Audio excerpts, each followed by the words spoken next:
Shabbat Shalom, friends. This week's Parsha is Parshat Vayakhel.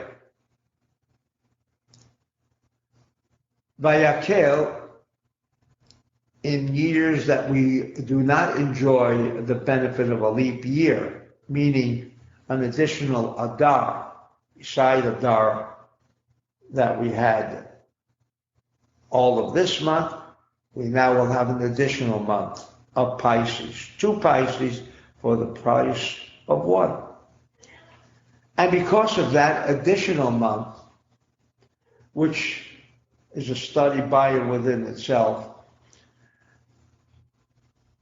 we have therefore just one reading, and that is just Vayakhel.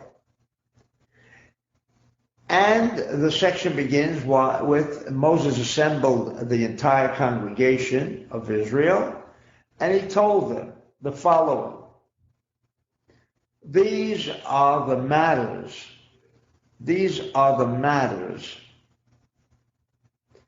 that God has commanded you to do.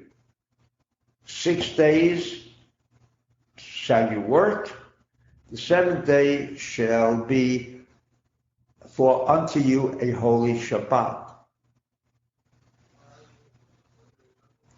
And as we have understood this matter from a Kabbalistic perspective, that while for 3,400 years and right up to the present time, unfortunately the majority of those who still adhere to the reading on Shabbat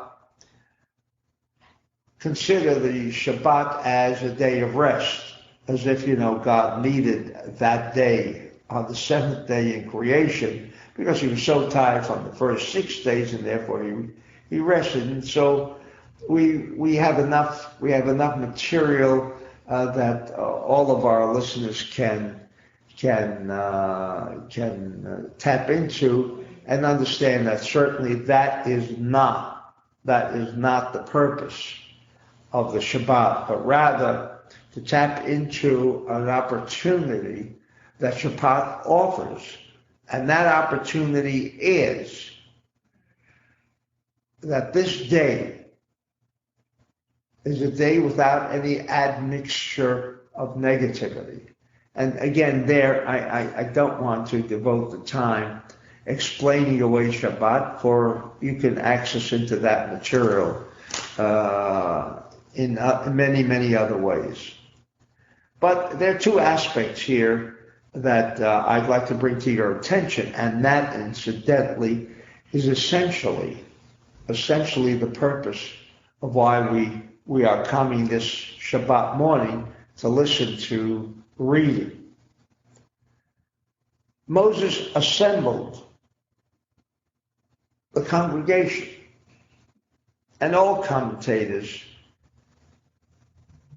those of course with the Kabbalistic leaning of interpretation and explanation, explain away that this time the congregation of Israel omitted, and the assembly omitted the Erev Rav, those people who were essentially born to be evil, for this is their incarnation.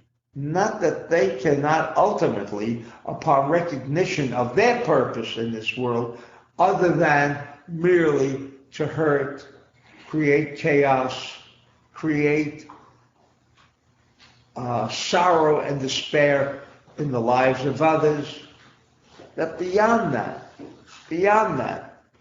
maybe one day, although it's 3,400 years now, that the same people who created the golden calf, who placed the emphasis on the physicality rather on the world of the 99%, which is the conscious level, for the people of the golden calf, that golden calf is a computer. So we can say, wow, they had already known about a computer 3,400 years ago, and the answer is of course.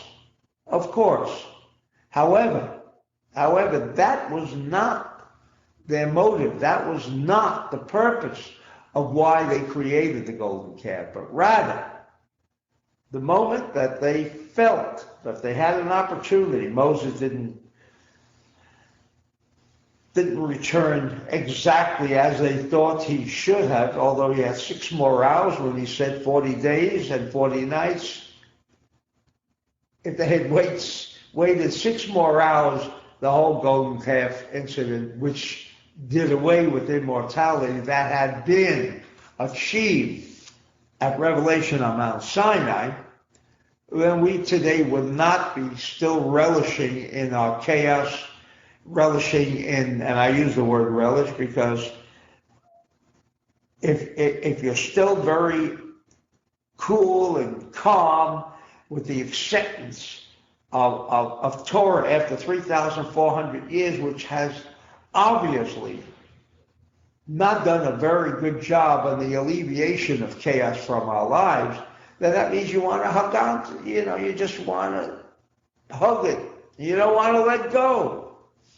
That's the only interpretation I can give because, God, where have you been for 3,400 years without making a note of what the Kabbalists had been saying for 3,400 years to these Erev Rav, these evil people? The world is not basically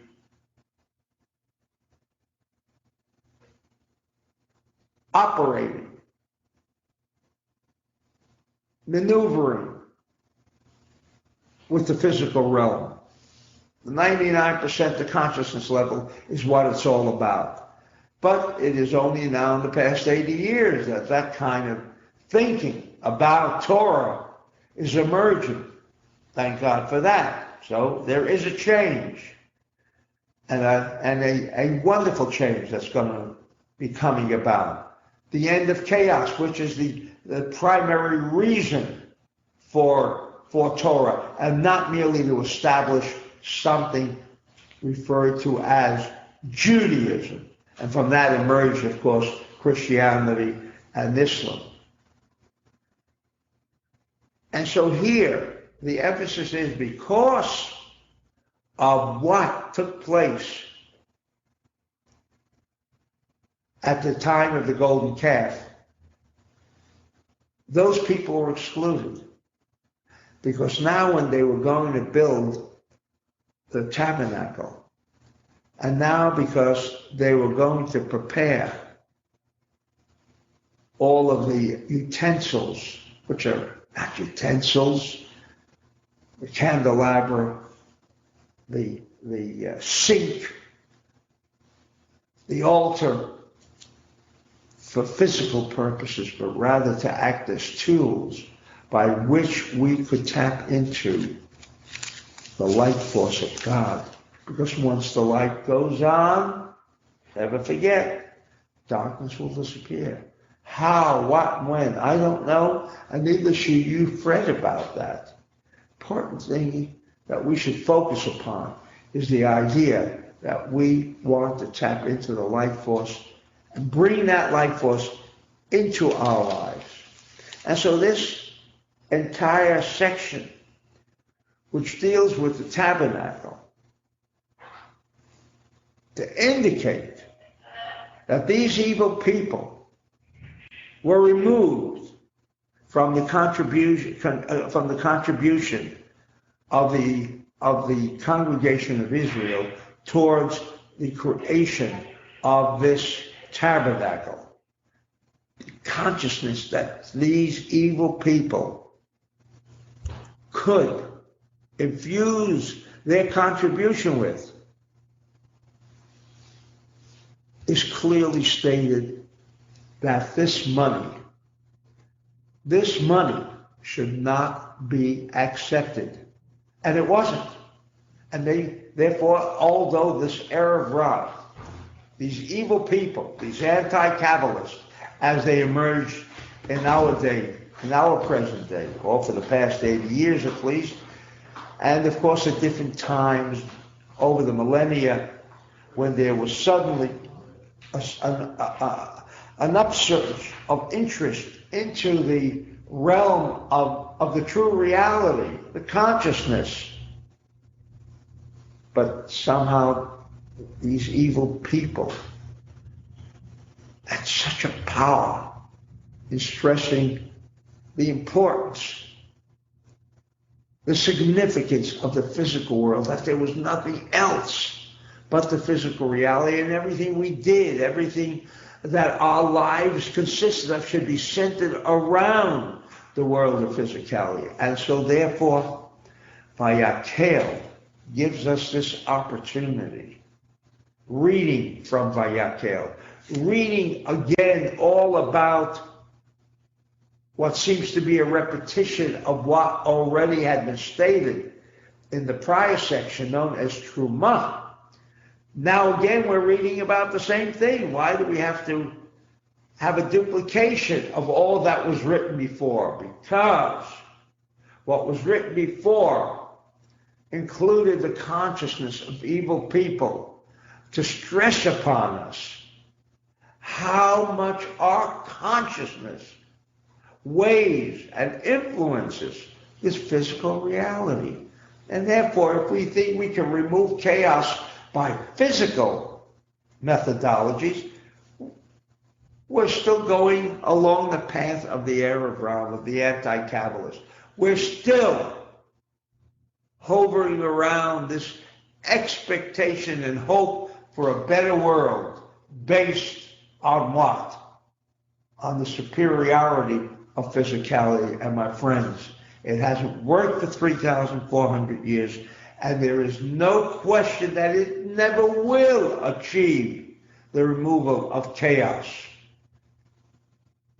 The chaos that exists today comes and goes, seemingly by some new physical development, some new physical advancement, only again to crumble and again thrust the entire world back into a chaotic condition. So this reading, and this has got to be our consciousness, that we shall be in a position to avoid this kind of influence and to finally come to the realization of mind over matter. The mind absolutely controls matter. No less than this hand rises and falls only with the thought of consciousness. It does not have the ability or the capacity to make its own decisions. There are no decisions made on the physical reality, although Satan and these Erev Rav tend to lead us into the belief that we, with our 1% or 4% consciousness, are directing our show, our own show of life, that journey that takes us only from one chaotic condition to another. There is no way out other than stressing and placing more emphasis on the metaphysical, the consciousness of ourselves that is right here. Shabbat Shalom.